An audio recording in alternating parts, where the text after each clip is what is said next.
لیکن قلب پر دل میں یہ خیال ہوا کہ آج ایک مختصر دعا عرض کرتا ہوں،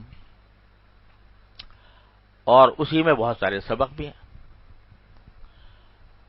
دعا یہ فرمائی سرکار دو عالم صلی اللہ علیہ وسلم نے کہ اللہم قنعنی بما رزقتنی وبارک لی فیہ واخلف علی کل غائبۃ لی منہ بخیر، او کما قال صلی اللہ علیہ وسلم۔ پہلا جملہ یہ فرمایا کہ اے اللہ، مجھے آپ نے جو کچھ رزق دیا ہے اس پر مجھے قناعت عطا فرما دے، اس پر مجھے قناعت عطا فرما دی جائے، وہ بارک لی فیہ، اور اسی میں برکت بھی عطا فرما دے، وخلف علی کل غائبۃ لی، اور جو نعمت مجھ سے غائب ہے، یعنی جو مجھے حاصل نہیں ہے، باوجود خواہش کے مجھے نہیں ملی، تو اس کی جگہ اس سے بہتر چیز مجھے عطا فرما دیجیے۔ یہ تین جملے ہیں۔ تو پہلی بات کہ اللہ مجھے قناعت عطا فرما اس چیز پر جو آپ نے مجھے بطور رزق عطا فرمائی۔ اب قناعت کیا ہوتی ہے، اس کو سمجھنا چاہیے۔ قناعت ضد کی ضد ہے حرص۔ وہ جو بارہا یہ بات کہی گئی ہے کہ کچھ اخلاق اور صفات ہیں جو انسان کے باطن سے تعلق رکھتے ہیں، اور جب تک ان کی اصلاح نہیں ہوتی، وہ پاک صاف نہیں ہوتے، انسان کے ظاہری اعمال بھی گڑبڑ رہتے ہیں۔ تو جن صفات کو حاصل کرنا ضروری ہے ان میں سے ایک ہے قناعت، اور قناعت جو ہے یہ اعضاء کا کام نہیں ہے، جوارح کا کام نہیں ہے، یہ دل کا کام ہے۔ وہ جو قلباً سلیماً مانگا گیا تھا کہ قلب سلیم ہو، تو اس قلب سلیم اگر ہوگا تو اس پہ قناعت ہوگی، اور اس کی ضد ہے حرص، وہ ممنوع ہے۔ تو بعض اوقات انسان کو خیال ہوتا ہے کہ بھئی میں، اگر ہم قناعت کا سبق دے رہے ہیں تو اس کے معنی یہ ہے کہ آدمی آگے بڑھنے کی کوئی کوشش ہی نہ کرے، یا اللہ جو کچھ مجھے ملا ہے بس اسی پر مجھے قناعت عطا فرما دیجیے۔ تو اس سے بظاہر یوں معلوم ہوتا ہے کہ آگے بڑھنے کی کوشش، آج میری تنخواہ اگر فرض کرو کہ 30,000 ہے، تو مجھے یہ خواہش نہ ہونی چاہیے کہ آگے بڑھ کر 40 ہو جائے۔ مجھے پھر یہ کوشش نہ کرنی چاہیے کہ میں جس میدان میں کام کر رہا ہوں اس میں ترقی کروں، آگے بڑھوں۔ تو کیا قناعت کا یہ مطلب ہے کہ آدمی کو ترقی کرنے سے روکے قناعت؟ اگر نہیں تو میں جو یہ چاہ رہا ہوں کہ میں آگے بڑھوں، میری اگر قابلیت کم ہے تو قابلیت بڑھاؤں، میں اگر کسی چھوٹی ملازمت پر ہوں تو اس سے اعلی ملازمت کا دل میں خیال نہ پیدا ہو، اور اگر اعلی ملازمت کا خیال ہو رہا ہے تو وہ حرص ہے۔ تو خوب سمجھ لیجئے کہ قناعت کا مطلب کیا ہے۔ قناعت کا مطلب یہ ہے کہ اللہ تعالی نے جو کچھ عطا فرما دیا ہے موجودہ صورتحال میں، اس پر اللہ جل جلالہ سے یا تقدیر سے کوئی شکوہ نہ ہو۔ تقدیر سے کوئی شکوہ نہیں ہے، جو مجھے مل گیا اللہ تعالیٰ کا انعام ہے۔ دیکھنے میں تھوڑا نظر آ رہا ہو، لیکن جو اس نے مجھے دیا ہے وہ میرے لیے وہ بہتر ہے، کافی ہے، مجھے کوئی شکوہ نہیں ہے۔ باری تعالیٰ سے یا باری تعالیٰ کی تقدیر سے.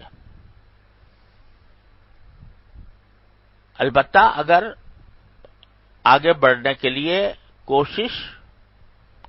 کوشش حدود شرع میں ہو اور اس میں انسان منہمک نہ ہو تو وہ قناعت کے خلاف نہیں ہے. 2 شرطیں ہیں، ایک یہ کہ حدود شرع میں ہو، اور دوسرے یہ کہ اس میں انہماک نہ ہو.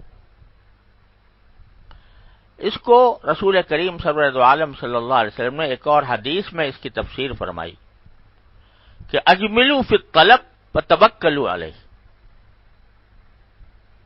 کہ طلب کرنے میں، کوئی بھی چیز طلب کر رہے ہو تو اس طلب کرنے میں اجمال سے کام لو. اجمال کے معنی یہ کہ ظاہری طور پر جو اس کا راستہ نظر آتا ہے جائز حلال، بس اس پر اکتفا کرو. یہ نہیں کہ دل پہ دماغ پہ دھن سوار ہو گئی کہ مجھے تو یہ مرتبہ حاصل کرنا ہے، مجھے منصب حاصل کرنا ہے، مجھے اتنی دولت بنانی ہے، میرا اتنا بڑا مکان ہونا چاہیے، اتنا بڑا بنگلہ ہونا چاہیے، اتنی بڑی کار ہونی چاہیے. بلکہ اجملوا فی الطلب، یعنی طلب میں اجمال سے کام لو. اجمال کے معنی یہ ہے کہ جو سیدھا سیدھا سا راستہ ہے کوئی طلب کرنے کا وہ انسان اختیار کر لے، وہ جائز ہے، وہ قناعت کے خلاف نہیں ہے.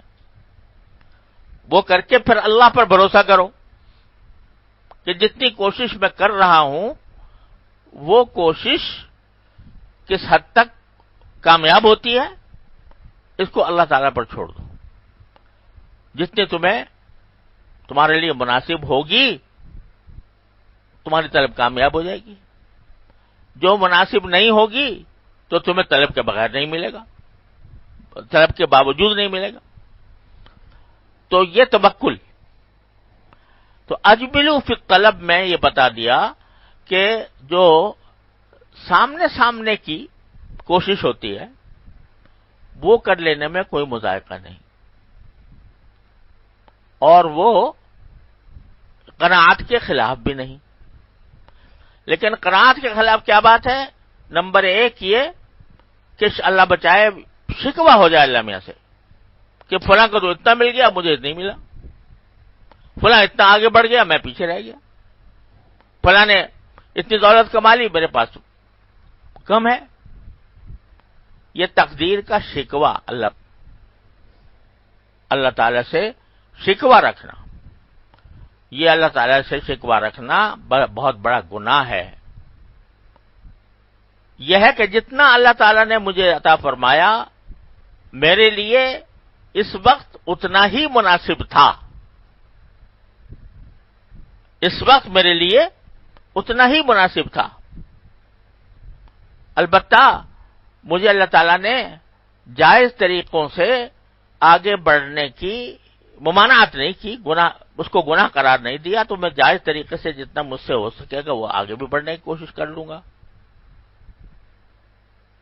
لیکن اس پر مطمئن رہوں گا کہ اگر مجھے باوجود کوشش کے نہیں ملا تو وہ باری تعالیٰ کی مشیت ہے اور اس پر میں راضی رہوں گا. لوگ درخواستیں دیتے ہیں کہ بھئی ہمیں ترقی کر دی جائے، ہمیں فلاں منصب پر فائز کر دیا جائے، تو یہ طلب کوئی مضر نہیں ہے، معمول کے مطابق ہے.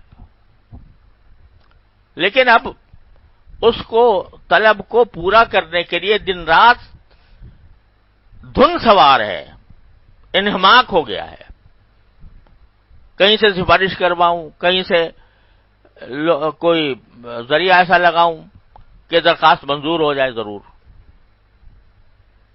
تو کوئی اسی میں دن رات آدمی کھپا ہوا ہے، کبھی یہاں بھاگ رہا ہے کبھی وہاں بھاگ رہا ہے.